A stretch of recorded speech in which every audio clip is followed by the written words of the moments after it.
Hey, MTI GMs, what is up with everybody? We are in week 14, the final week of the regular season in the MTI.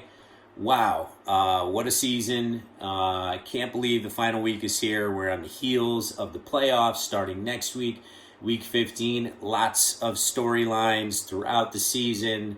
But the one thing that stands out to me is the 12 GMs, including myself in this league.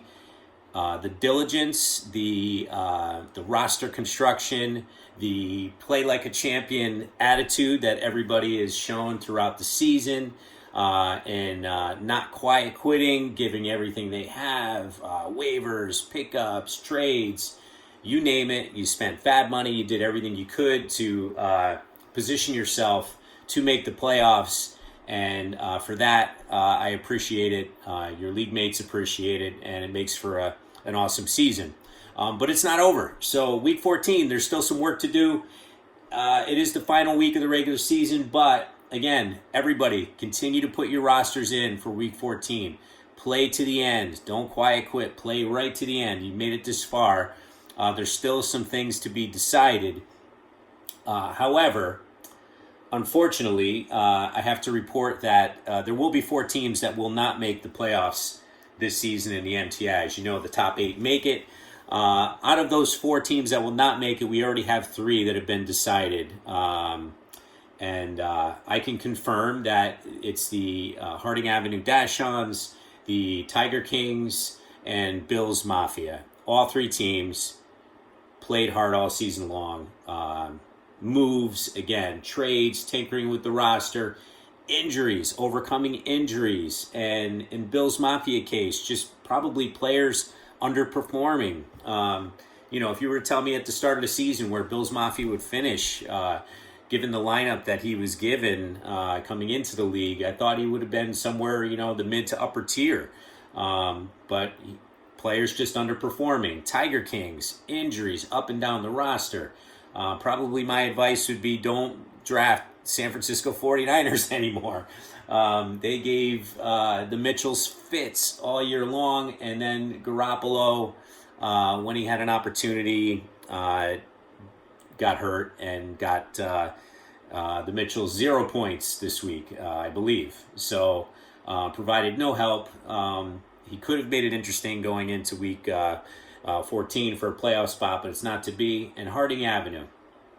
So Rick spent a boatload on some players at the draft, came out strong, made a statement, realized after, maybe mid-season or so that these guys were not the right chemistry. He tried to pivot.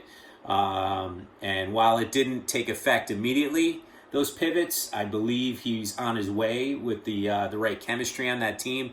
Unfortunately, he's just going to run out of time. That's what it is. So he's got some good keepers for next season at bargain basement prices. So he's probably setting himself up good there. But for those 3 teams, here's the important announcement. Outside of, unfortunately, not making the playoffs, the important announcement is no more moves for you guys. I took away your fab money. You cannot free agent add, you cannot waiver add. So your moves are done in any capacity for the remainder of the season, the regular season. 1 more week. So please, I beg of you, do not go into the players section of the app or online and try to add a player. Because then I just have to put him back, and if somebody else wanted that player, it's gonna be a nightmare. So please don't do it to me. So stay away from ads, stay away from all of that. I took away your fab money, you're done, unfortunately. But play with the roster you have for this week, play spoiler, make somebody's life or Sunday miserable from a fantasy perspective, and we'll move on. So really the only... there's two stories coming into this week. First place hasn't been decided yet, but the more important story is what's taking place with that final playoff spot, the 8th spot, which is currently being held by Kiss My Ass ever so tightly, holding on to that final playoff spot. Who would have ever thought that tie that Anthony and Joe Festa of the Exiles constructed earlier this year would come back to save Anthony. So the misery that tie caused Anthony during the regular season, whatever week it was, I forget. But the misery that tie caused him could actually be what saves him and perhaps, propels him to a playoff run here. Who knows? Never know.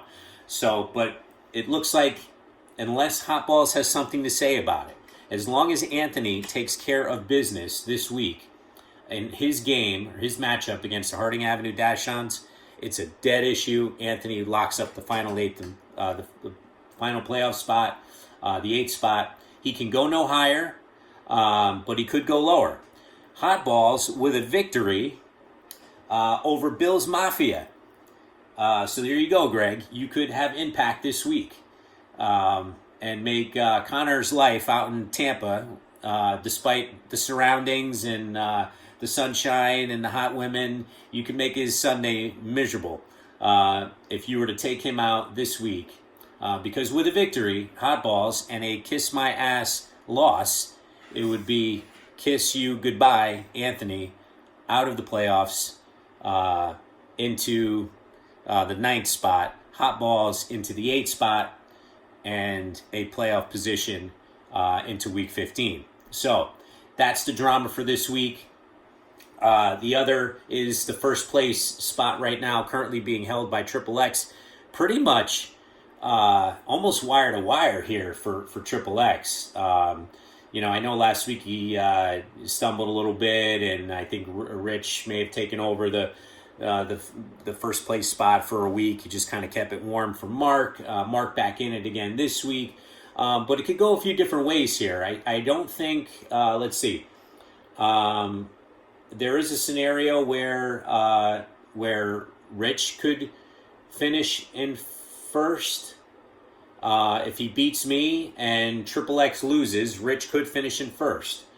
If Triple X wins his game against Breaking Bad, he's in first regardless of what happens. If I beat Titty City in our matchup and Triple X were to lose to Breaking Bad this week, I would finish in first. So again, tiebreakers go by points, guys. So in this scenario, I don't think the points are going to come into play too much.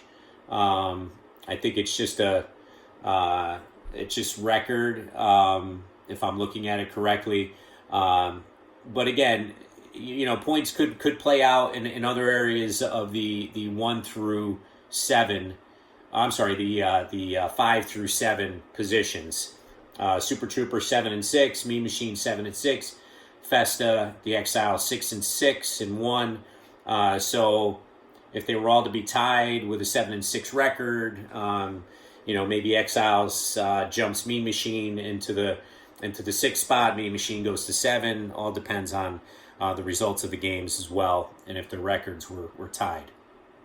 So in terms of total points right now, the Super Troopers is got about a 30-point lead on a couple of teams. He's got a 60-point lead on me.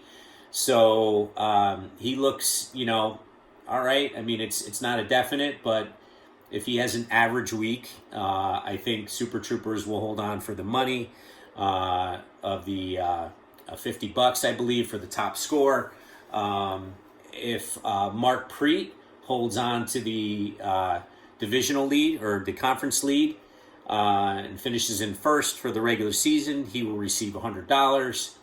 And the single high score for the week, I believe that's between. Well, I mean, there's still 1 week left, so we could certainly have a new entry into this race here. But I think it's between the Super Troopers and Rich Fowler. I think those teams put up massive weeks.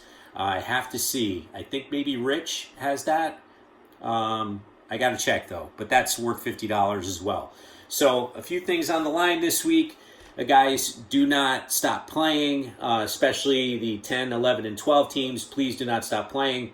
Hot Balls, you've definitely got something to play for. Kiss my ass. I mean, you got everything to play for this week. So, Rick Johnson, you could play spoiler. You're playing Kiss My Ass. You could play spoiler. So, lots of moving pieces here. Not as much drama as I was hoping for that final spot. But certainly some drama at the top for the first place spot. and as well as maybe a new contender for the high score if somebody puts up a monster week this week. So lots to decide, guys. Have fun with it. Good luck in week 14. I'll look forward to 15 and see where all of this pans out. And we'll be back, or I'll be back next week around this time to break it all down for you. But again, big thanks to everyone for an awesome season in week 14 here. It's a fitting time to say thanks, and hope you guys consider coming back next season. And now that you got a taste, especially the new teams, what the auction format is like, and draft in person next year. Don't care what I have to do. If people have to come here, I don't care. It's happening in person. This whole online stuff, it just really takes away from the fun of the league and one of the big attractions and draws of an auction league, and the fact that we all get to see each other. So let's try to get together before the season ends for some football. I know I've tried on a couple occasions with Rick Johnson. Life got in the way a couple times, but I'm determined to get out, so I'll let you know if we do that. And that's about it. So again, great season, guys. I'll check in next week around this time. Take care.